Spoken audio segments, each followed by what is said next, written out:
চীনে নতুন একটি করোনা ভাইরাসের সন্ধান পাওয়া গেছে। ভাইরাসটির নাম HKU5CoV2। এই ভাইরাসটির সঙ্গে করোনা মহামারীর বেশ মিল রয়েছে। এতে শঙ্কা দেখা দিয়েছে মাত্র ২ বছর আগে শেষ হওয়া কোভিডের পর আরেকটি মহামারীর কবলে পড়তে পারে বিশ্ব।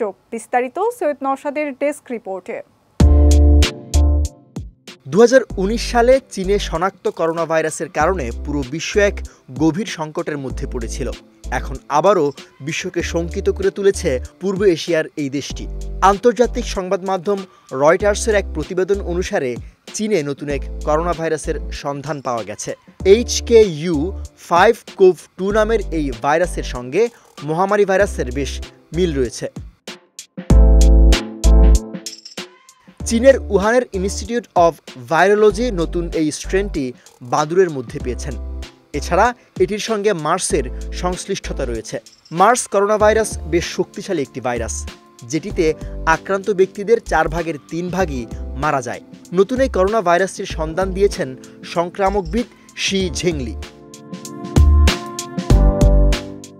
গবেষণায় দেখা গেছে HKU5CoV2 নামের নতুন ভাইরাসটি মানুষের কোষে এমনভাবে প্রবেশ করে যেমনটি করত কোভিড-19। সংক্রামকবিদ শি ঝেংলি জানিয়েছেন, এই ভাইরাসটিতে মানুষের আক্রান্ত হওয়ার ঝুঁকি অনেক বেশি।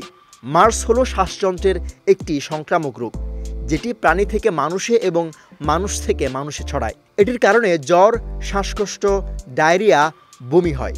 কিছু কিছু ক্ষেত্রে এটি প্রাণহানির কারণও হতে পারে। যুক্তরাষ্ট্রে এখন পর্যন্ত মার্স ভাইরাসে মাত্র 2 জন আক্রান্ত হয়েছেন। দুজনের দেহেই এই ভাইরাস শনাক্ত হয়েছিল 2014 সালের মে মাসে। এই ভাইরাসের কোনো প্রতিষেধক বা ভ্যাকসিন নেই। এটি মূলত মারবেকো ভাইরাস পরিবারের একটি জীবাণু, যা মিঙ্ক এবং প্যাঙ্গুলিন নামের 2টি প্রাণীর মধ্যে পাওয়া যায়। ধারণা করা হয় এই প্রাণীর মাধ্যমে বাদুড় ও মানুষের মধ্যে ভাইরাসটি আসে। সৈয়দ নওশাদ, বিজয় টিভি নিউজ ডেস্ক।